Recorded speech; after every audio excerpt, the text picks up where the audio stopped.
There is nothing in a caterpillar that tells you that it's going to be a butterfly. एक कीड़े में ऐसा कुछ भी नहीं होता जिससे हम ये बोल सकें कि वो तितली बनने वाली है। नमस्ते, आज हम जानेंगे प्लेन टाइगर बटरफ्लाई के लाइफ साइकिल के बारे में। प्लेन टाइगर बटरफ्लाई का अंडा रिच और डोम शेप का होता है, जिसका वेट 0.5 मिलीग्राम से भी कम होता है। फीमेल बटरफ्लाइज आमतौर पर जो नए नए पत्ते आ रहे होते हैं उनके कलियों और उनकी टहनियों पर ही अंडे देती हैं। तो चलिए कुछ लार्वे और अंडे कलेक्ट कर लेते हैं, जिससे कि हम इन बटरफ्लाइज़ को ब्यूटीफुली ग्रो होते हुए देखें। जो फीमेल बटरफ्लाइज़ होती हैं वो पत्ते के ऊपर नहीं बल्कि पत्ते के निचले साइड की तरफ ही एग देती हैं। इसको पहचानने के लिए आप पत्ती की तरफ देख सकते हैं। जिधर पत्ती खाई हुई नज़र आएगी उसके आसपास चेक करेंगे तो ऊपरी पत्तियों की सतह पे आपको कीड़े देखने को मिल जाएंगे। ज़्यादातर जो लार्वे होते हैं वो अपने स्किन को 4 से 5 बार मोल्ड करते हैं।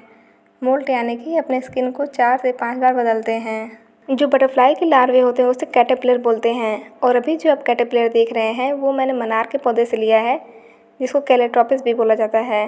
और कैलेट्रोपिस एक पॉइजनस प्लांट है, लेकिन जो फीमेल टाइगर बटरफ्लाइज के कैटरपिलर होते हैं वो उन पत्तियों को खाते हैं और टॉक्सिन्स अपने बॉडी में कलेक्ट करते हैं। ये लार्वे कैलेट्रोपिस के प्लांट पे पाए जाते हैं, जिससे कि ये भी पॉइजनस हो जाते हैं उनकी पत्तियाँ खा के, तो ये बर्ड्स के लिए अनईटेबल हो जाती हैं। और जो हम तितली पाल रहे हैं उसका नाम है प्लेन टाइगर बटरफ्लाई। इसके लार्वे अक्सर हमें 2 रंगों में देखने को मिलते हैं।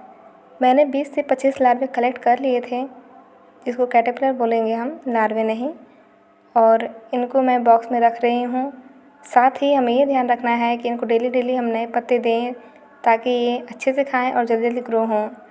और जो इनकी पूप हैं, जो इनकी वेस्टेज हैं, ड्रॉपिंग्स हैं, उनको हमें डेली क्लियर करना चाहिए। और ये कैटरपिलर्स प्यूपेटिंग से पहले 2.2 सेंटीमीटर तक बड़े हो जाते हैं।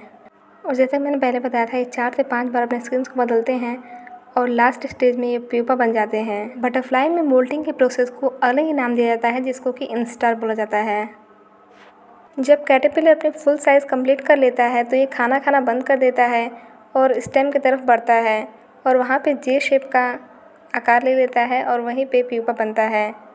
बटरफ्लाई की प्यूपा को हम क्राइसेलिस बोलते हैं। क्राइसेलिस के अंदर जो कैटरपिलर था उसके ज़्यादा जो पार्ट्स होते हैं वो सब डिज़ोल्व हो जाते हैं।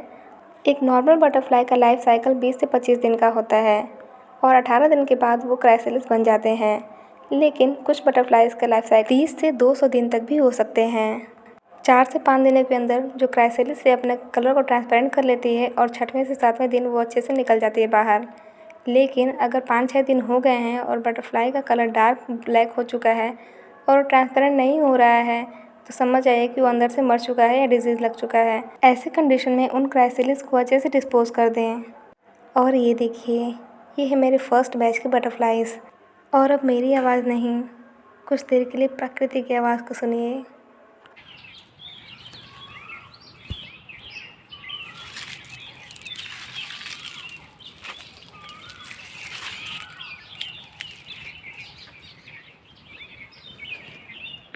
जब बटरफ्लाई क्राइसेलिस से निकलती हैं तो उनमें से कुछ फ्लूइड निकलता है बाहर, जो कि रेड कलर का होता है, जिसे हम अक्सर खून समझ लेते हैं, लेकिन वो पीपल फ्लूइड होता है, ना कि खून।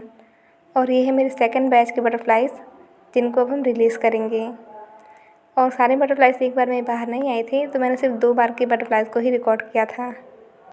जब कैटरपिलर बटरफ्लाई बन जाता है तो वो सिर्फ़ और सिर्फ फूलों के रस और नेक्टर पे ही डिपेंड रहती हैं और उनसे ही भोजन ग्रहण करती हैं। और हाँ, आज की कठिनाइयाँ ही आने वाले कल के लिए पंख हैं। Today's struggles are tomorrow's wings. कितना खूबसूरत होता है वो पल जो हमारे हाथ में प्रकृति की सबसे सुंदर रचना होती है।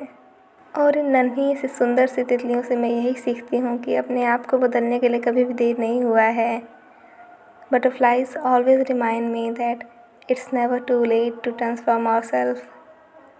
जब तितलियाँ क्राइसेलिस से बाहर आती हैं तो उसके 1-2 घंटे तक उनके पंख अच्छे सूखे नहीं होते हैं, तो हमें 1-2 घंटे बाद ही उन्हें बाहर निकालना चाहिए, वरना वो अच्छे से पंख नहीं फैला पाएंगी तो उड़ नहीं पाएंगी। और अब ये देखिए, ये तितली अपनी पहली उड़ान भरने के लिए बिल्कुल तैयार है।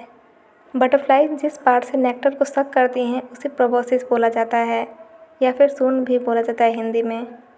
तो बटरफ्लाइज प्रोबोसिस से स्वीट ड्रिंक और जो नेक्टर होते हैं उनको सक करती हैं और इसी से अपना भोजन प्राप्त करती हैं। आज की वीडियो में इतना ही। आशा करती हूँ कि आपको वीडियो से कुछ सीखने को मिला होगा और आपको वीडियो अच्छी लगी होगी। Thank you so much for watching.